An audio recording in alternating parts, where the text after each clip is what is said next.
Nós vamos abrir a Bíblia em Lucas capítulo 5. Abra sua Bíblia em Lucas capítulo 5.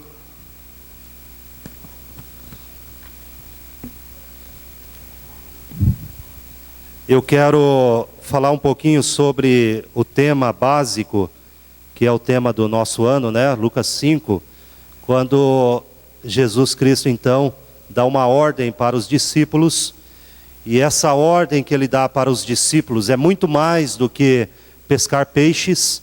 Ele está falando de algo muito mais profundo, muito mais significativo, e ele está falando a respeito do Evangelho, da pregação do Evangelho, da missão da igreja, de testemunhar, de pregar, de levar as boas novas a todas as pessoas, a rede de contatos, as pessoas que Deus coloca na sua vida, as pessoas que estão lá no seu trabalho, no seu estudo, na sua família, na sua convivência, elas estão ali. Se você de fato tem a sua vida entregue a Jesus, elas estão e foram colocadas ali para que você, como servo de Deus, como conhecedor do Evangelho, possa levar para ela essas boas novas.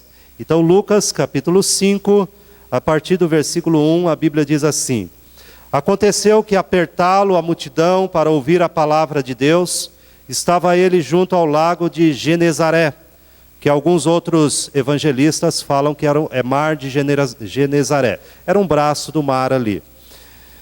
E viu 2 barcos junto à praia do lago, mas os pescadores, havendo desembarcado, lavavam as redes.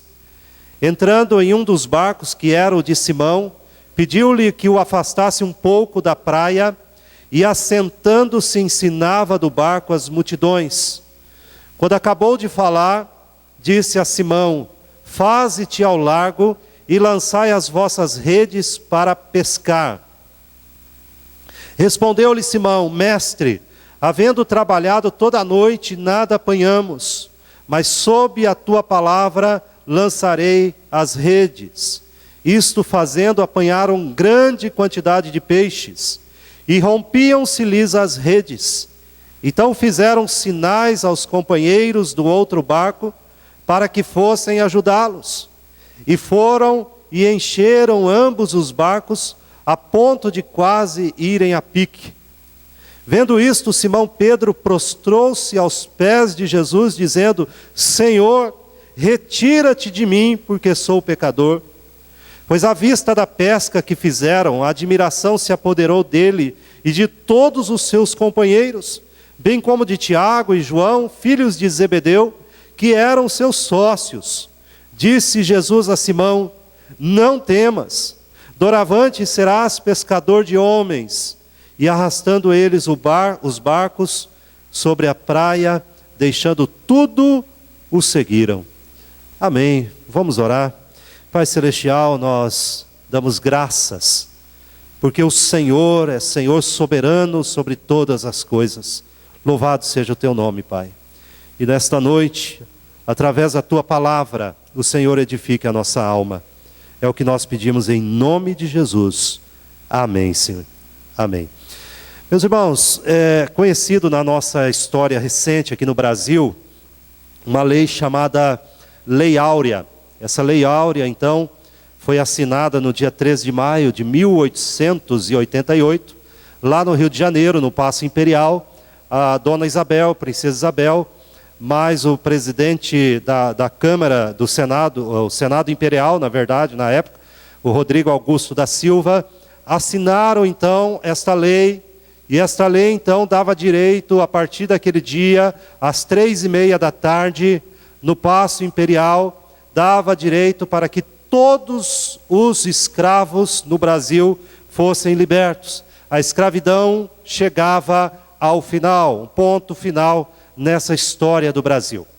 Alguns anos antes, também o Senado Imperial havia aprovado, com o intuito de amenizar a escravidão no Brasil, havia aprovado a Lei do Ventre Livre, alguns anos antes, em 1871, que significava que a partir daquela data, todos os filhos dos escravos que nascessem a partir de 1871 não seriam mais escravos, e nasceriam como homens e mulheres livres.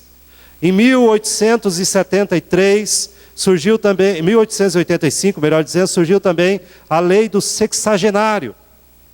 Ou seja, todos os homens e mulheres que completassem 60 anos de idade poderiam ter o direito à liberdade. Mas essa lei agora foi definitiva. Todos os homens e mulheres de todas as idades que eram escravos aqui no Brasil seriam agora libertos. Mas como tudo não é perfeito, a lei áurea, a lei da liberdade, da escravidão, ela não foi anunciada para todo mundo. Nas fazendas longínquas, nos interiores do Brasil do século XIX, nas cidades sem acesso, comunicações não havia como hoje, muitos e muitos fazendeiros simplesmente se calaram a respeito desta lei.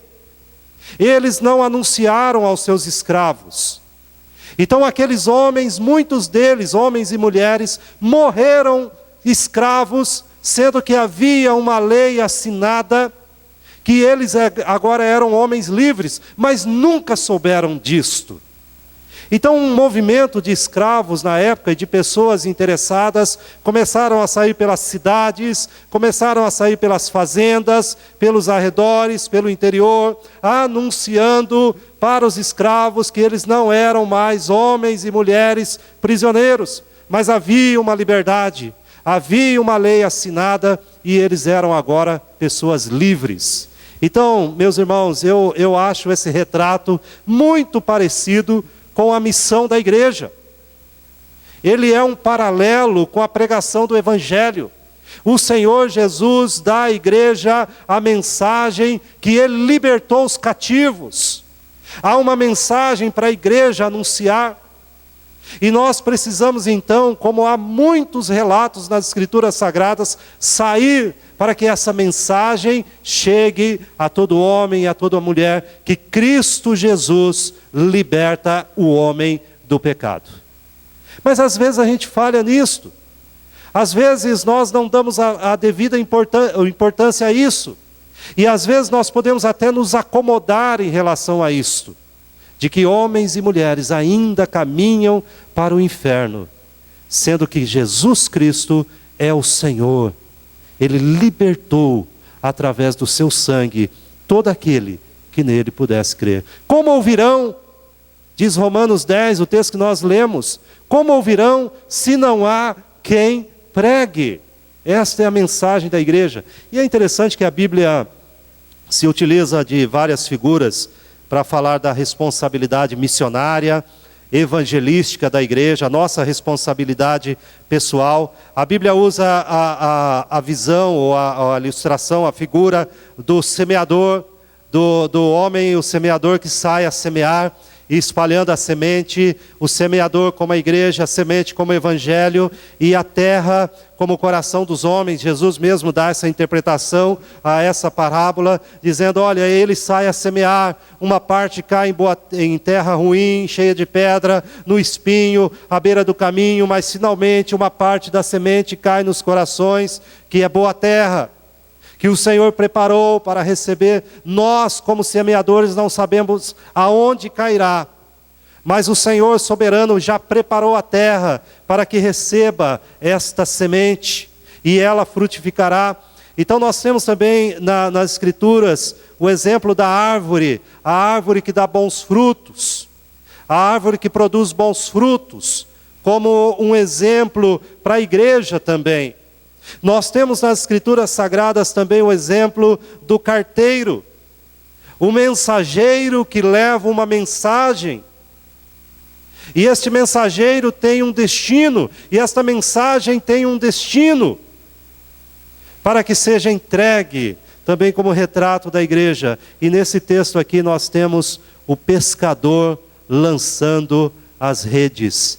E Jesus se utiliza dessa figura tão comum na Galileia, naqueles arredores dos mares, naqueles canais do oceano, na beira das praias, tão comum a entrada e saída dos barcos, os pescadores chegando e saindo com suas redes, para dizer, é justamente isto que a igreja tem que fazer. O mar é o mundo, os peixes são os homens, e os pescadores, não pecadores, né?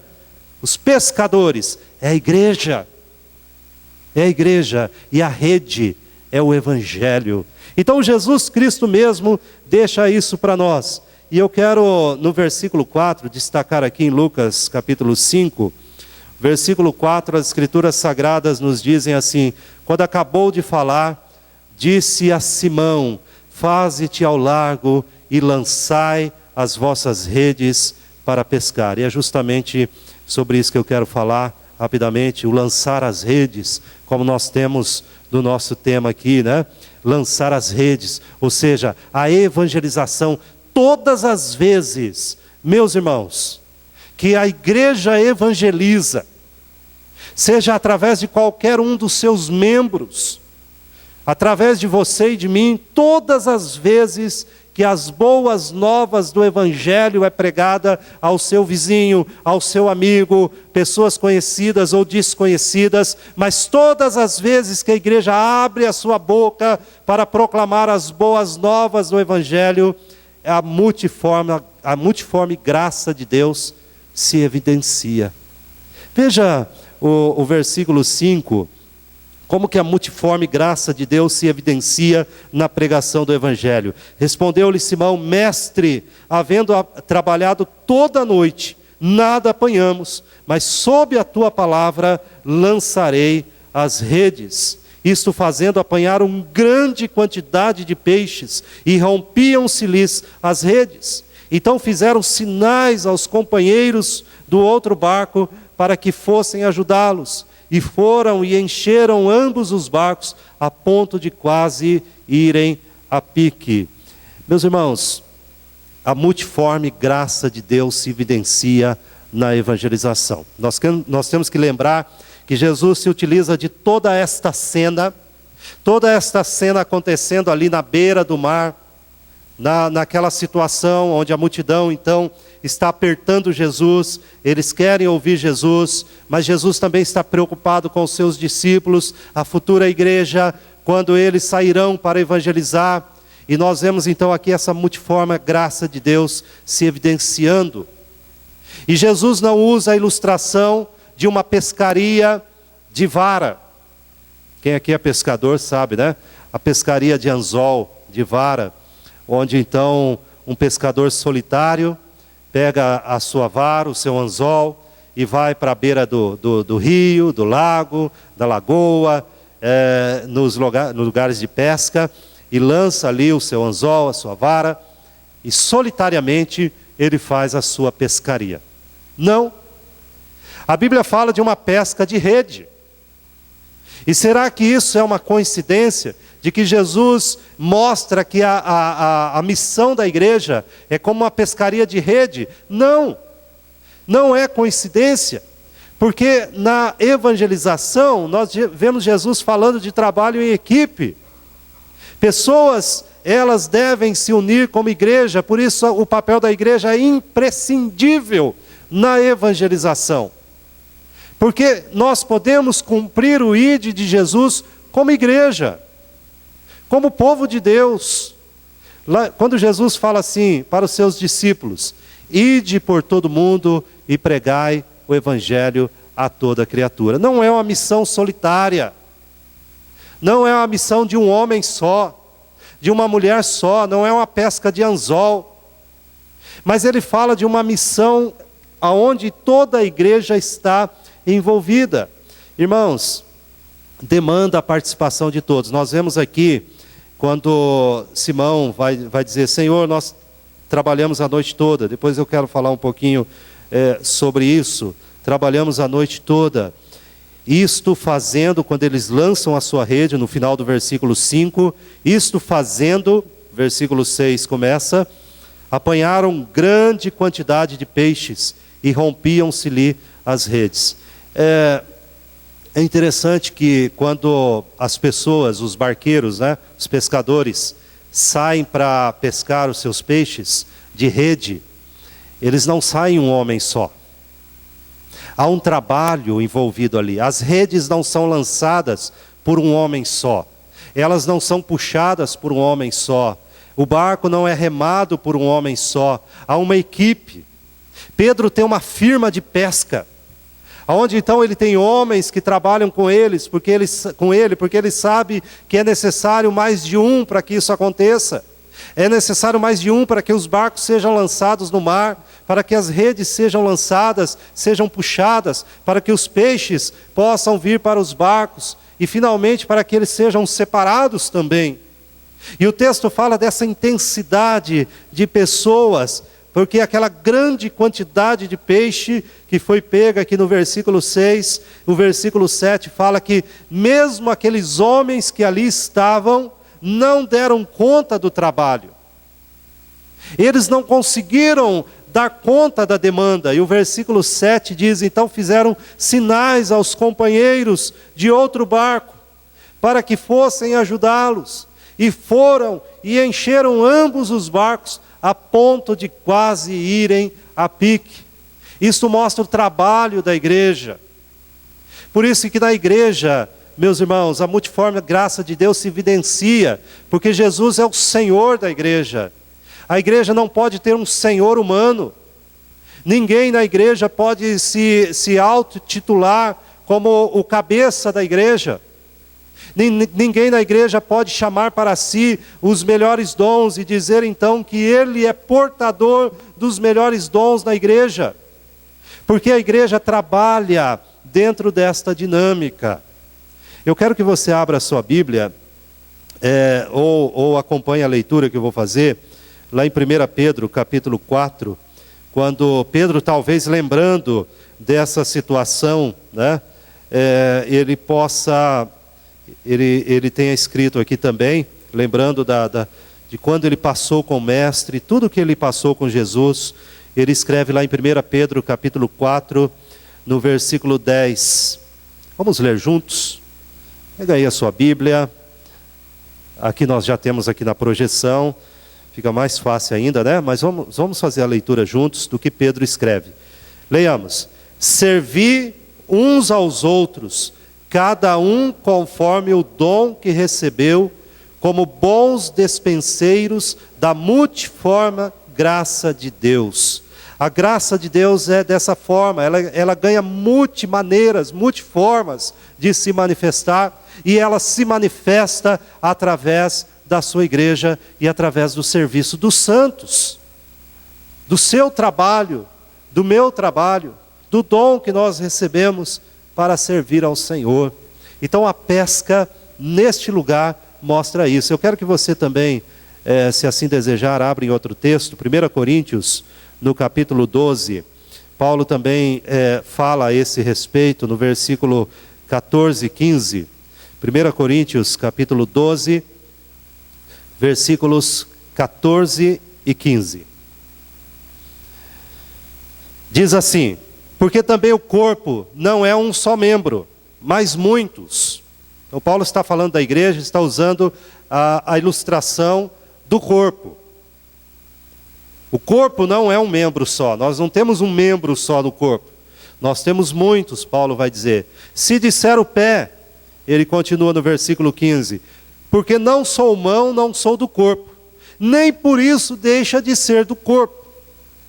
E Paulo continua a sua argumentação, a falar a respeito da igreja, usando a ilustração do corpo, e ele continua dizendo que todas as partes do corpo são importantes, mas a parte mais importante do corpo é a cabeça, e a cabeça é Jesus. Não foi dada a outro, mas Jesus Cristo é a cabeça do corpo. Se você olhar no versículo 27, você encontra Paulo falando também a respeito disso, e dizendo assim: ora, vós sois corpo de Cristo, e individualmente membros desse corpo. Os braços, as pernas, as mãos, ou qualquer outra parte do corpo, não teria sentido, ou seria inútil, se não estivesse ligada a todas as partes. E finalmente, o corpo não teria qualquer atividade se não houvesse cabeça. E a cabeça do corpo é Jesus Cristo. Então, essa multiforme graça de Deus se evidencia quando a igreja se propõe a cumprir o seu papel de ser proclamadora das verdades do Evangelho. De forma conjunta, como igreja, de forma individual, como membro deste corpo, mas se propõe a falar a respeito das grandezas de Deus para as pessoas. Irmãos, eu quero também chamar aqui a atenção o versículo 5 de Lucas, capítulo 5, versículo 5, quando nós estamos falando a respeito da ordem de Jesus: lancem as vossas redes, lancem as redes. Está falando a respeito da evangelização. E nesta ordem de Jesus, nessa evangelização, é algo que se destaca, que é a autoridade de Jesus. A autoridade de Jesus. Não haveria evangelização, não haveria resultado, se não houvesse autoridade do Mestre. De que adiantaria? De que adiantaria você falar se você não estivesse sob a autoridade de um poder soberano, do Senhor de toda a criação? Então esse texto nos fala a respeito da autoridade do Senhor Jesus. Quando nós lemos lá, eu quero citar novamente o texto de Romanos 10, 17, quando ele fala que a fé vem pela pregação, e a pregação pela palavra de Cristo. É dessa forma que nós cremos, através da pregação do Evangelho. Quando o texto então nos fala que Jesus Cristo assume o comando, né? O texto fala isso. Se você pegar o versículo 5 aqui, você vai ver. Respondeu-lhe Simão: mestre, havendo trabalhado toda a noite, nada apanhamos, mas sob a tua palavra lançarei as redes. Jesus assume o comando do barco. Agora pensa bem, tá? Pensa bem. A profissão de Jesus não era pescador. A Bíblia fala que Jesus era carpinteiro. Ele mexia com madeira e não com peixe. Pedro era pescador provavelmente desde a sua infância. Cresceu à beira-mar.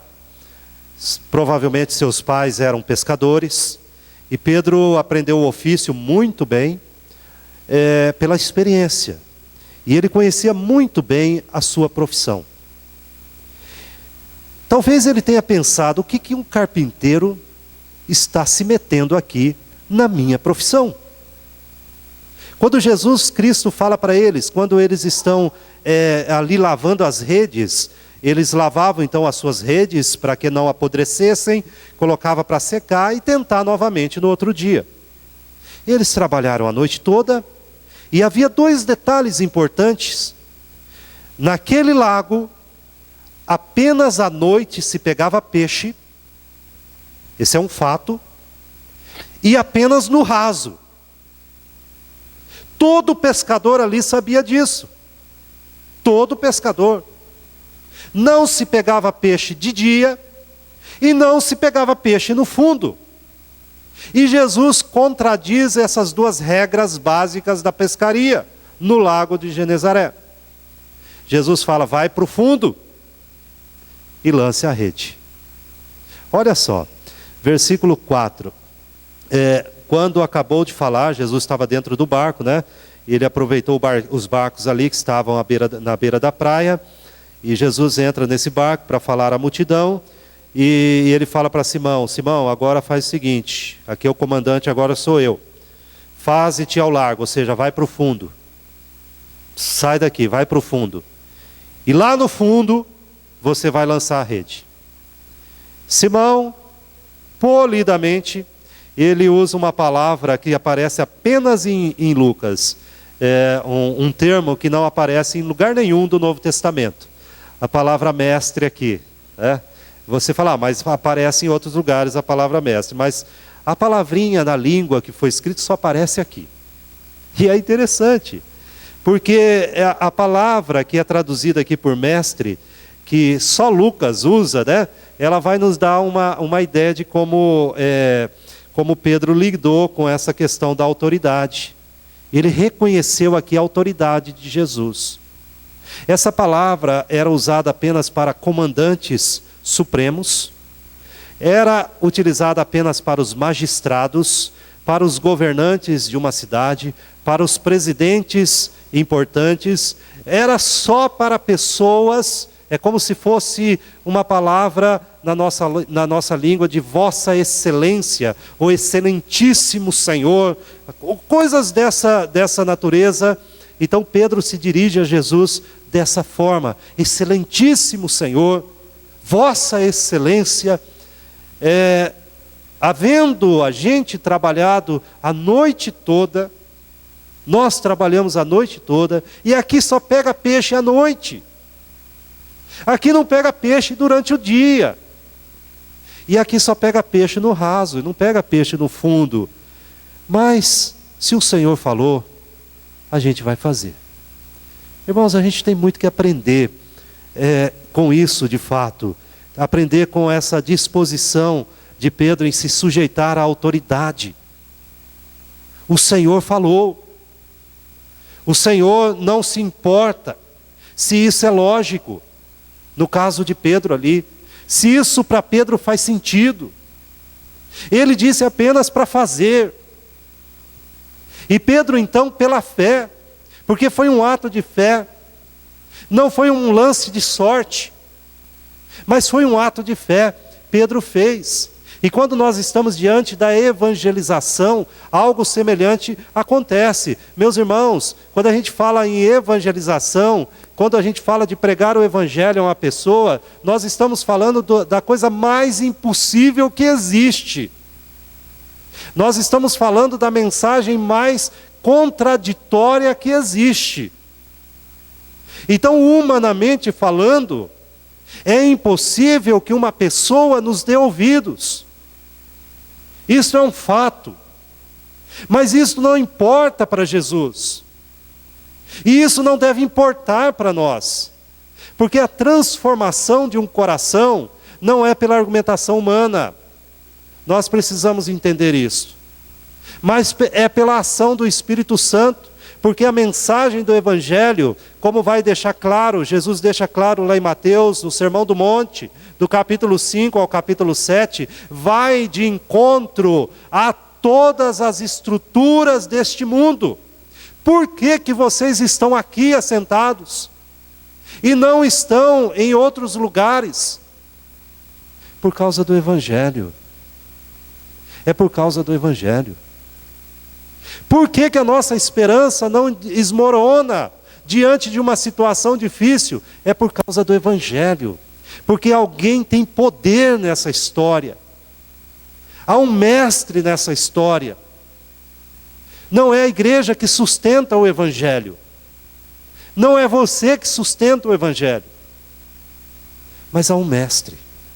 E quando o homem deturpa a palavra de Cristo, e ele tenta então, pela sua própria força, dar um sentido humano para esta mensagem, ele deturpa a mensagem do Evangelho.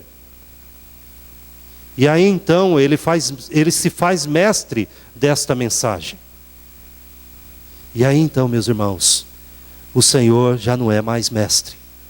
Então Pedro entende isso, ele diz: Senhor, excelentíssimo Senhor, Vossa Excelência, se o Senhor falou, eu acredito. E isso deve animar os nossos corações para que a gente pregue para as pessoas. Porque a mensagem é do Mestre. É Ele que convence. Assim como Ele nos convenceu de que o que está aqui nas Escrituras é a verdade de Deus, é a verdade soberana do Senhor. Agora, meus irmãos, eu quero fazer uma aplicação muito para nós, em termos de igreja. Muitas vezes a igreja ela não consegue obedecer às ordens do seu mestre. Ela não consegue entender e obedecer que ela deve fazer desse jeito. Muitas vezes a igreja, e eu falo agora de uma forma geral, ela acha que o evangelho é para benefício próprio, em termos de estrutura humana. Ela acha então que a pregação do evangelho é apenas para curar alguma enfermidade dela. Não que Deus não possa fazer isso, não é disso que eu estou falando. Mas ela acha então que ela pode de alguma forma barganhar com Deus para ganhar um carro, para ganhar uma casa, para encher a sua conta de dinheiro. E isso é deturpar o evangelho, isso é ofender o mestre. Não é disso que se trata a pregação do evangelho, mas é para a salvação do homem e da mulher que crê. É disto que se trata o evangelho. Mas muitas vezes a gente como igreja, meus irmãos, nós não queremos nem mesmo trabalhar uns com os outros na pregação do evangelho. É triste quando uma igreja, em seus ministérios, em as suas sociedades internas, em seus trabalhos, alguém possa dizer assim: bom, se fulano vai estar nesta comissão, eu não me dou com fulano, eu não quero. É triste isso. E é triste também que pessoas, elas entram e saem das igrejas, elas ouvem a mensagem do evangelho, elas não se envolvem com a evangelização. Elas não se envolvem com isso, como se não houvesse mestre na vida delas. E ainda é triste, meus irmãos, que muitos de nós, infelizmente, somos, infelizmente no sentido que eu vou dizer aqui, somos ótimos profissionais, somos ótimas pessoas no que fazemos lá fora, e fazemos com excelência as coisas lá fora, com zelo, não nos atrasamos, não deixamos para depois, não decepcionamos o chefe, não decepcionamos os que contam conosco, mas no reino de Deus nada disso aconteça. E como diz a expressão popular, empurramos com a barriga, fazemos de qualquer jeito e não valorizamos o mestre. A igreja precisa entender que ela foi chamada. Se Deus te deu, você que é crente, estou falando para você agora e para mim, se a igreja te deu um trabalho, se Deus te deu um trabalho, e você ganha o seu dinheiro desse trabalho, você vive desse trabalho, você se realiza nesse trabalho, esse trabalho é uma bênção para você, e Deus te deu e te colocou ali naquele lugar, não foi com outro propósito não, viu? Foi para que você anunciasse o evangelho. Foi para que Cristo fosse conhecido através do que você faz, através das suas atividades. Mas como nós falhamos nisso? Como nós falhamos? Então na evangelização, meus irmãos, nós vemos aqui a autoridade de Jesus, ela está presente. E na evangelização também, no lançar as redes, nós entendemos muito claramente que nós somos pecadores, que são chamados para falar a pecadores. Veja só o que Pedro diz, o versículo de número 8. Vendo isto, o que Pedro vê que assusta ele? Ele vê então que mesmo sendo de dia, mesmo sendo no fundo, os barcos se encheram a tal ponto que quase afundam.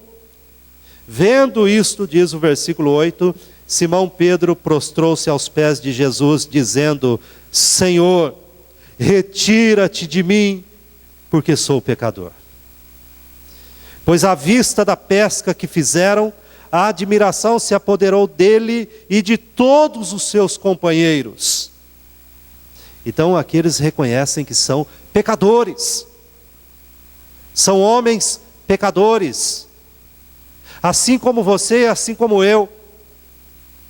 Alcançados pela graça, aqueles que já foram alcançados pela graça, se reconciliaram com Cristo, que já receberam o perdão dos seus pecados, mas ainda sabe que opera em si uma natureza caída, pecaminosa. Que enquanto não houver a redenção completa, enquanto não houver a remissão, a eternidade, nós ainda, infelizmente, pecaremos. Nós não devemos ter prazer nisso. Mas, infelizmente, o pecado ainda assola, bate à nossa porta. E Pedro, então, ele se reconhece junto com os seus companheiros, que são pecadores. O versículo 10, bem como de Tiago e João, filhos de Zebedeu, que eram seus sócios. Mas Jesus dá uma palavra de esperança e de ânimo. Disse Jesus a Simão: não temas. Então Simão, ali no versículo 8, diz: Senhor, eu sou pecador, vai embora, não fica perto de mim não. Doravante serás pescador de homens. Homens pecadores chamados para anunciar o evangelho a pecadores. Por que é que Deus então não chamou seus anjos e falou que fizessem assim? Que proclamassem esse evangelho? Não, Ele chamou pecadores. E aos pecadores foi dado a função de proclamar este evangelho da graça de Deus, na presença de um Deus santo. Eu quero que você abra a sua Bíblia, lá em Isaías, ou acompanhe aqui, provavelmente na projeção, ou acompanhe a leitura, Isaías capítulo 6, a partir do versículo 1. Veja só o que Isaías, ele, diante da presença de Deus, ele se sente então constrangido.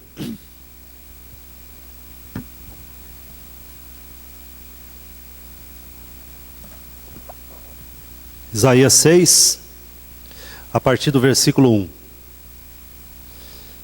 No ano da morte do rei Uzias, eu vi o Senhor assentado sobre um alto e sublime trono, e as abas de suas vestes enchiam o templo.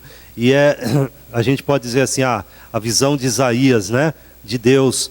Os discípulos contemplaram ali junto ao mar da Galileia e ao lago de Genezaré e tantos outros lugares, a presença do Deus. Deus se encarna. Deus presente, o Emanuel. E Isaías tem essa visão de Deus em seu templo. Serafins estavam por cima dele, cada um tinha 6 asas, com 2 cobria o rosto, e com 2 cobria os seus pés, e com 2 voavam. E clamavam uns para os outros, dizendo: Santo, Santo, Santo é o Senhor dos exércitos, toda a terra está cheia da sua glória. E as bases do limiar se moveram à voz do que clamava, e a casa se encheu de fumaça.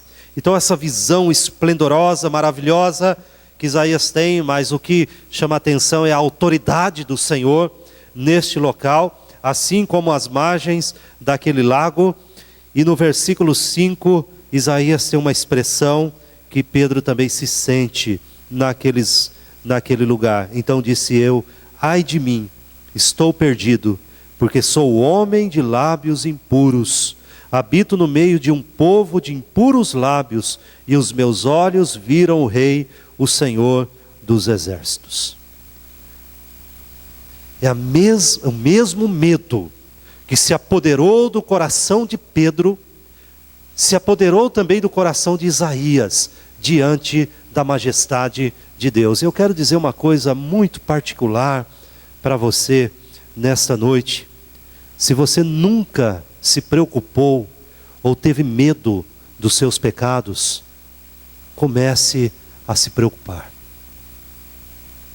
Se você nunca pensou, nunca se preocupou de que os seus pecados são tão terríveis, que eles então podem e te levarão para o inferno, se você nunca se preocupou com isto, você nunca entendeu a autoridade de Deus, nunca entendeu a santidade de Deus.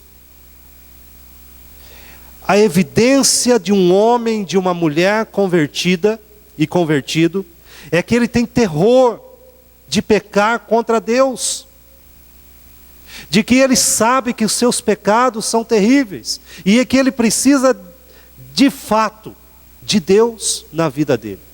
Isaías e o exemplo de todos os homens e mulheres que tiveram encontro com Deus. Eles então se sentiram perdidos por causa dos seus pecados. Mas assim como Jesus disse para Pedro, não tenha medo. Ele não está dizendo para Pedro, não se preocupe com os seus pecados. Ele está dizendo para Pedro, eu tenho esperança para você. A mesma mensagem é dada a Isaías. O versículo 6 fala da redenção. Então um dos serafins voou para mim, trazendo na mão uma brasa viva, que tirara do altar com uma tenaz. E com a brasa tocou a minha boca e disse, eis que ela tocou os teus lábios, a tua iniquidade foi tirada e perdoado o teu pecado. Aqui é um exemplo claro da redenção em Jesus. Aponta diretamente para Jesus. Ele teve seu pecado perdoado. Ele recebeu uma palavra de esperança, como Pedro. Depois disto, ouvi a voz do Senhor, que dizia, a quem enviarei? E quem há de ir por nós? Este é o chamado da evangelização, da proclamação das boas novas. Isaías agora não mais temeroso. Isaías agora não mais angustiado, mas cheio de esperança. Entendeu a autoridade de Deus, a santidade de Deus. Pecador chamado a falar a pecadores, ele diz, eis-me aqui, envia-me a mim. E se você voltar lá em Lucas, quando do texto bíblico, a palavra do Senhor, ela fala então, bem no final do versículo 10, não temas, doravante serás pescador de homens. É o mesmo chamado. Mesmo chamado. E agora Pedro poderia responder, como ele responde no versículo 11, com atitude. E arrastando eles os barcos sobre a praia, deixando tudo, o seguiram. É o mesmo chamado. O chamado da graça. Pedro fecha a sua firma de pesca. Lacra a sua firma. Dispensa os seus funcionários. E diz, está encerrado o meu negócio. Deixa tudo e segue o mestre. Esse foi o chamado de Pedro. Esse foi o chamado de Pedro. Mas o mesmo chamado é para nós. O chamado de Pedro exigiu então que ele fechasse a sua firma. Que ele largasse as suas atividades comuns. Não significa que você terá que fazer isso. Talvez sim. Mas significa que todos nós que entendemos a dimensão do nosso pecado, por causa da presença e autoridade de Jesus, da glória de Deus manifesta através do Evangelho, todos nós que recebemos a remissão dos nossos pecados, também somos convocados a proclamar. Algumas vezes Deus vai dizer, você vai ter que parar de fazer o que você faz. Mas algumas vezes Deus vai dizer, continue fazendo o que você faz, mas agora sob outra ótica, outra perspectiva, de outra maneira. Eu quero chamar a atenção aqui, irmãos, que há uma palavrinha nesse texto que eu quero, é importante a gente entendê-la, porque ela expressa uma força que talvez a gente não consiga ver aqui nesse texto, quando Jesus fala, doravante serás pescador de homens. A palavra que se traduziu essa frase, ela poderia ser traduzida da seguinte forma, de agora em diante você vai pescar homens vivos. Jesus faz um paralelo. Olha, Pedro, você estava pescando peixes mortos. Você pescava os peixes e eles morriam. Então você, na sua atividade, você estava trazendo morte. Na língua que foi escrita fica mais evidente essa aplicação de Jesus. No que você fazia, você estava transmitindo morte. Agora você vai transmitir vida.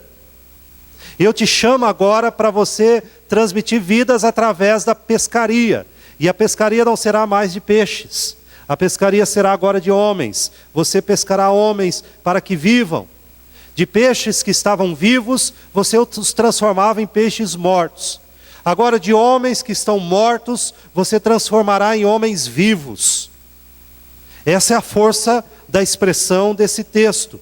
Quando Jesus diz, agora você será pescadores de homens para que vivam.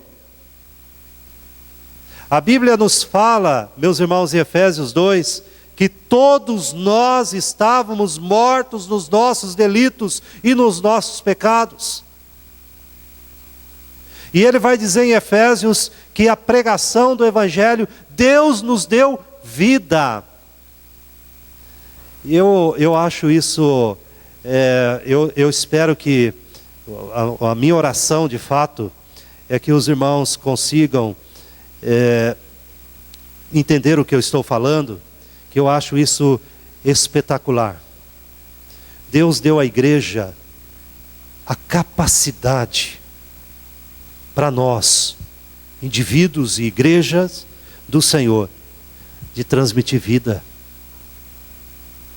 De falar para homens e mulheres mortos, que não querem saber de Deus. E o Espírito Santo pegar essas palavras e gerar vida. Vida eterna. Irmãos, talvez a gente não consiga entender a dimensão do que isso significa. Do privilégio, não só de ter sido alcançado por esta graça, de que alguém pregou, e nós podemos entender e dizer diante de Deus, Senhor, olha a minha situação, olha a minha situação. Senhor, se eu continuar nesse caminho, eu vou para o inferno. Eu vou para o inferno. Eu me lembro desse dia na minha vida. E de vez em quando vem à minha mente de algo que eu fazia sem ter conhecido Jesus, e eu ainda digo para o Senhor, Senhor, me perdoa. De algo que já passou, fazia parte da minha velha vida. E eu ainda posso dizer para Deus, Senhor, me perdoa, porque Ele traz vida. Eu dou vida e dou em abundância. E Deus faz isso através da igreja. Alguns textos da Bíblia, meus irmãos, quando o homem pecador se vê diante de Deus, e ele treme, ele percebe o seu pecado. Nós temos lá Abraão diante de Deus, em Gênesis 18, e Abraão fala com Deus, e ele treme na presença do Deus Santo.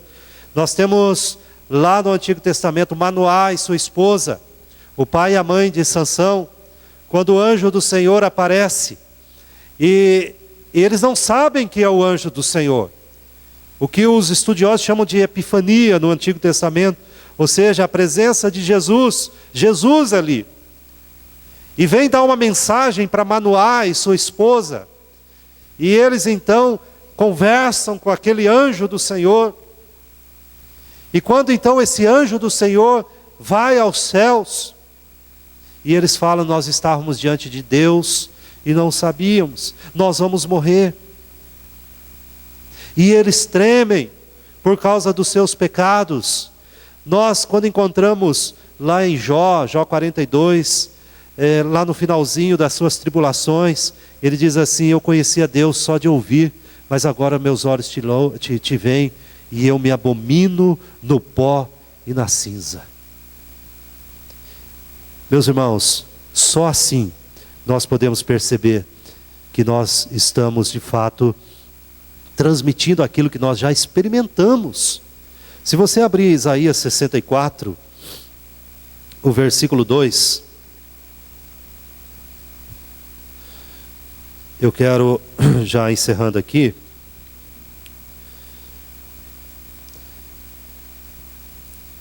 Isaías 64, versículos 1 e 2. Ó, se fendesses os céus, ele diz no versículo 1, e descesses, se os montes tremessem na tua presença, como quando o fogo inflama os gravetos, como quando faz ferver as águas, para fazeres notório o teu nome, aos teus adversários, de sorte que as nações tremessem da tua presença.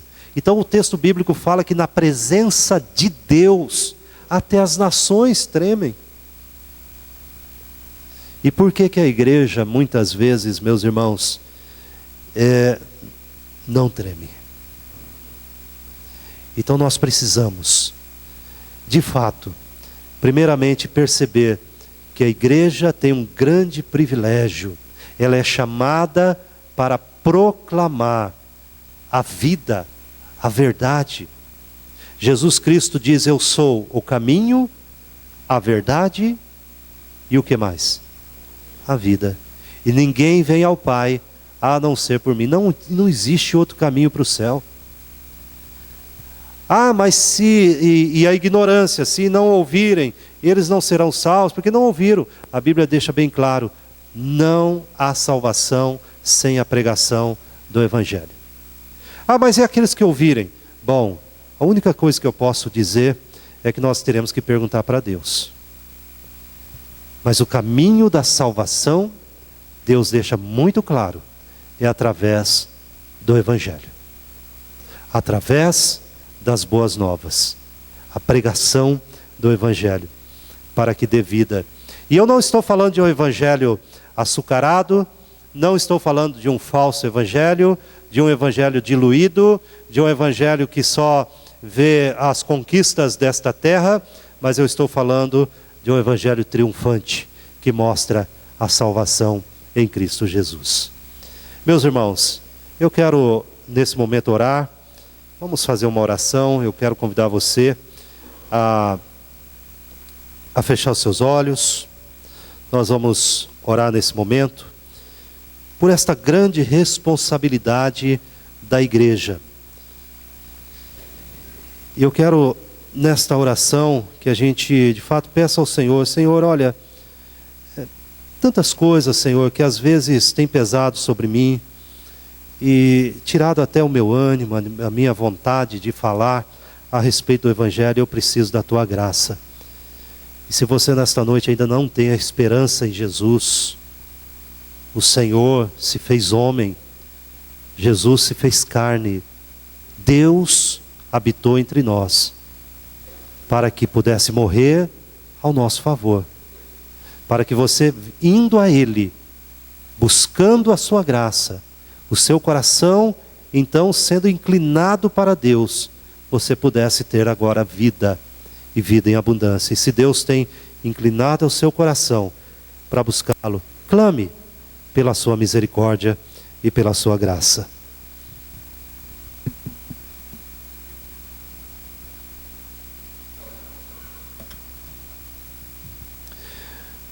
Querido Deus, nesta noite, Pai, nós queremos clamar a Tua bondade, a Tua misericórdia. Queremos clamar, Pai, o Teu favor, que muitas vezes, Senhor, nós negligenciamos aquilo que jamais, Pai, poderíamos negligenciar. Muitas vezes nós somos distraídos, nós somos negligentes em proclamar, em falar, em viver esta verdade que nós dizemos que cremos. Ó Senhor, desperta a Tua igreja, que a nossa preocupação nesta vida, Pai, não seja acumular bens, não seja riquezas, coisas materiais, não seja agradar a nossa carne, mas que a nossa preocupação primária, Pai, seja agradar ao Senhor, acumular tesouros no céu, onde não há traça e não há ferrugem, aonde não há ladrão roubando. Senhor, às vezes as nossas prioridades estão erradas, invertidas, e nós pedimos perdão por isto.